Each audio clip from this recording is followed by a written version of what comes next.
নমস্কার, আপনারা দেখছেন জেলার 1 নম্বর অনলাইন ও TV channel Birbhum RC TV. আপনাদের সঙ্গে আমি শুভাশিস। শুরু করছি আজকের সংবাদ। বিস্তারিত সংবাদে যাওয়ার আগে দেখে নেব সংবাদ শিরোনাম।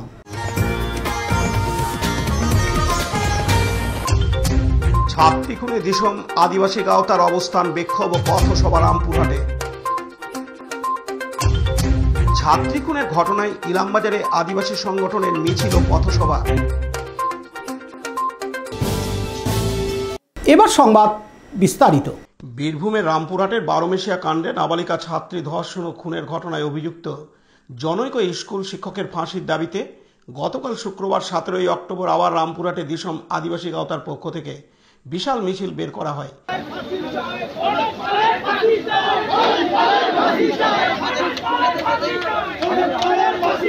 মিছিলটি গোটা রামপুরহাট শহর পরিক্রমা করে 5 মাথার মোড়ে শেষ হয় এবং সেখানেই সংগঠনের পক্ষ থেকে অবস্থান বিক্ষোভ একটি পথসভা করা হয়। তাদের পক্ষ থেকে দাবি করা হয় অবিলম্বে 13 বছর বয়সী নাবালিকা ছাত্রী খুনের অভিযুক্তকে ফাঁসি দিতে হবে এবং তার সঙ্গে আরও কেউ যদি জড়িত থাকে তাদেরকেও চিহ্নিত করে গ্রেপ্তার করতে হবে। পুলিশ প্রশাসনের পক্ষ থেকে রামপুরহাট শহরে অপ্রীতিকর ঘটনা এড়াতে মোতায়েন করা হয়েছিল বিশাল পুলিশ বাহিনী। দিশম আদিবাসী গাঁওতার পক্ষ থেকে রবীন সোরেন বলেন, আমাদের একটাই দাবি, জনৈক শিক্ষকের ফাঁসি হোক, কোনো অবস্থায় যেন ফাঁকফোকর না থাকে তা প্রশাসনকে সজাগ থাকার বার্তা দেন। মৃত ছাত্রীর দেহের একটা অংশ এখনো পর্যন্ত উদ্ধার হয়নি, তা উদ্ধার করতে হবে।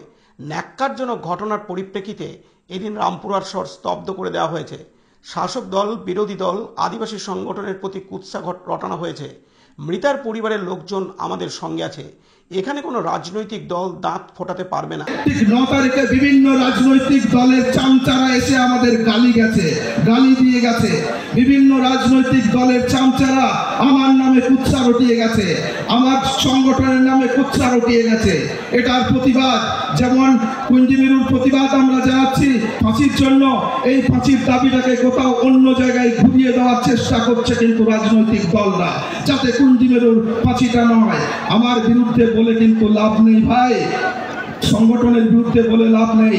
তুমি যদি সত্যি স্বেচ্ছায় যদি জাস্টিস চাও, কুঞ্জিমিরুরের আসল জাস্টিস চাও, ঠিকঠাক আন্দোলন করো, না হলে কিন্তু আদিবাসী গাঁওতা সজাগ আছে, ছেড়ে কথা বলবে না।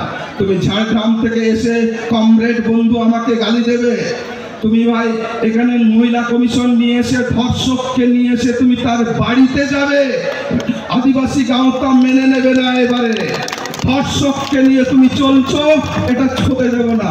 পাশাপাশি পুলিশকেও আমরা ধন্যবাদ জানাচ্ছি, 9 দিনের মাথায় চার্জশিট জমা দিয়েছে এবং আমরা চাইছি পরবর্তী ক্ষেত্রে যাতে তাড়াতাড়ি খুব দ্রুততে তার ফাঁসি ঘোষণা হোক।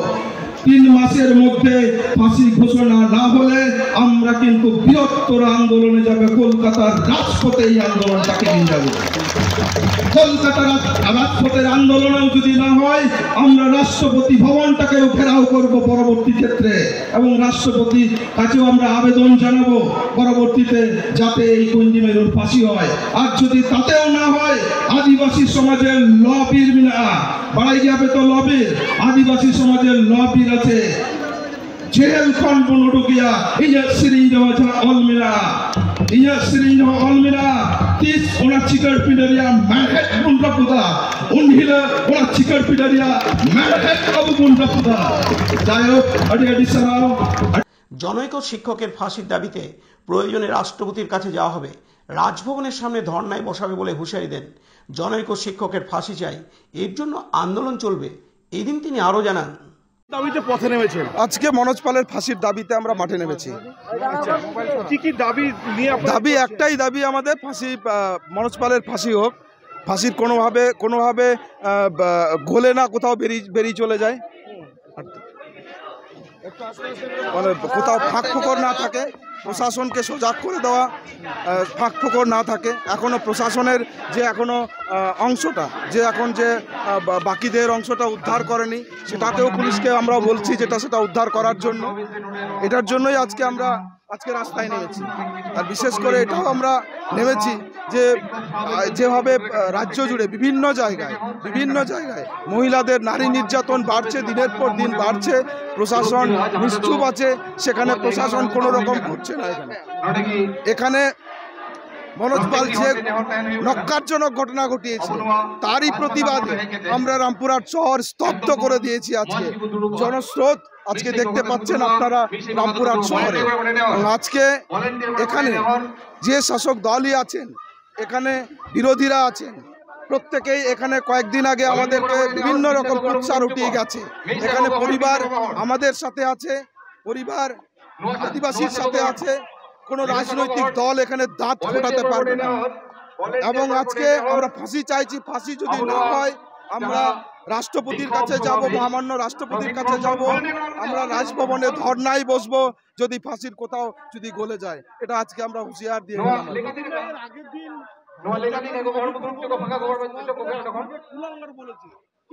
তাদের ওটা আমি বলছি না, তারা কি বলেছে না বলেছে জানি না।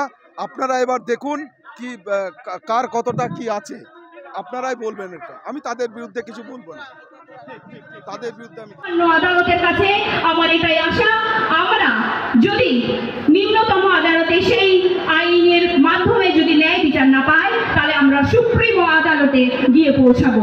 যদি সেটাও না পাই, তাহলে আমরা আদিবাসীদের যেটা লড়াই আছে, আদিবাসীদের যেটা নিয়ম আছে, সেই নিয়মে আমরা চলবো। আর আমি আমার একটা স্লোগান দিয়ে আমি আমার বক্তব্য শেষ করতে চাই। আমাদের ভারতবর্ষে যিনি আছে, যিনি রাজ করছেন, প্রধানমন্ত্রী, উনি একটা স্লোগান দিয়েছেন, বেটি বাঁচাও বেটি পড়াও। এখানে বেটি বেঁচে নেই তো কাকে পড়াবো? আর যে পড়াশোনার জন্য, যে শিক্ষার জন্য তিনি এগিয়ে এসেছিলেন, তিনি তার শিক্ষকের কাছে নির্মমভাবে হত্যা হতে হয়েছে। তাহলে আমরা চাই, আমরা আরো চাই, বিচার চাই, জবাব চাই। আমার প্রশাসনের কাছে আমার এবার দাবি, আমি সেই নারীর কাছে আমার দাবি যিনি আমাদের এই পশ্চিমবঙ্গ সামলাচ্ছেন। আমরা কোনো পলিটিক্যাল কোনো কিছু নয়, আমরা কোনো রাজনৈতিক নেতা নয়। আদিবাসীরা কখনো রাজনৈতিক হতেই পারে না, কারণ এরা ভারতের মূলবাসী। এদের এখান থেকে আজকে যেটা আমরা প্রশাসন দেখছি, সেটা মাঝি পারগানা প্রশাসন থেকে উঠে এসেছে। যেখানে আমরা ডিস্ট্রিক্ট ম্যাজিস্ট্রেট সামলাই, সেখানে আমরা মাঝি বাবা সামলাই। হ্যাঁ কিনা? আমাদের কোনো, আবারও রিপিট করতে চাই, আমি প্রশাসনের কাছে, আমরা কোনো রাজনৈতিক দল নয়, আমরা আদিবাসী, আমরা জড়িত আছি আমাদের রুটের সঙ্গে, আমাদের মূলের সঙ্গে। আমি আরো প্রশাসনের কাছে দাবি রাখতে চাই, যদি আমাদের বিচার না পাই, আমরা বিচার চাই, না হলে আপনাকে এই গদি ছাড়তে হবে, এই গদি ছাড়তে হবে। জাস্টিস ফর কুইলি মেরু। শেখ রিয়াজউদ্দিনের report, Birbhum RC TV, Rampurhat. বীরভূমের রামপুরহাটের বারোমেশিয়া কাণ্ডে নাবালিকা ছাত্রী ধর্ষণ ও খুনের ঘটনায় অভিযুক্ত জনৈক শিক্ষকের ফাঁসির দাবিতে আজ শনিবার 18 অক্টোবর ইলামবাজারে আদিবাসী সংগঠনের বিশাল মিছিল বের করা হয়। ইলামবাজার থেকে মিছিলটি শুরু হয় এবং গোটা ইলামবাজার পরিক্রমা করে থানার সামনে এসে শেষ হয়। ফাঁসির দাবিতে ইলামবাজার থানায় একটি ডেপুটেশন দেওয়া হয়। মিছিলে কয়েক হাজার আদিবাসী পুরুষ ও মহিলা অংশগ্রহণ করেন। অনেকের হাতে তীর-ধনুক, ট্যাঙ্গি, বল্লম সহ ঐতিহ্যবাহী অস্ত্র নিয়ে অংশ নেন। মিছিল থেকে অভিযুক্ত জনৈক স্কুল শিক্ষকের ফাঁসির দাবি জানানো হয়। তাদের একটাই দাবি, খুনের ঘটনায় জড়িত সবাইকে দ্রুত গ্রেপ্তার করে কঠোর শাস্তি দিতে হবে। আদিবাসী সংগঠনগুলির পক্ষ থেকে হুঁশিয়ারি দেওয়া হয়েছে, বিচার না হলে আগামী দিনে আরও বড় আন্দোলনের পথে হাঁটবে বলে হুঁশিয়ারি দিয়েছেন তারা। এই ঘটনায় ইলামবাজার থানায় মোতায়েন ছিল বিশাল পুলিশ বাহিনী। প্রায় 2 ঘন্টা জাতীয় সড়ক অবরোধ করে শাস্তির দাবি জানায় আদিবাসী সংগঠন। এদিন আদিবাসী সংগঠনের পক্ষ থেকে জানানো হয়, আজকে বিক্ষোভ মিছিল প্লাস আমাদের ডেপুটেশন ইলামবাজার থানার মাধ্যমে আমরা বীরভূম জেলার এসপি সাহেবকে আমরা একটা মেমোরেন্ডাম সাবমিট করতে চাই। আপনারা জানেন, গত আগস্ট মাসের 28 তারিখ আমাদের সেই এলাকার বারোমেশিয়া গ্রামের একটা 7ম শ্রেণীর ছাত্রী নিখোঁজ হয়েছিল এবং আপনারা সকলেই সংবাদ মাধ্যমে আপনারা জানেন, পেপার মিডিয়া, ইলেকট্রনিক মিডিয়ার মাধ্যমে জানেন।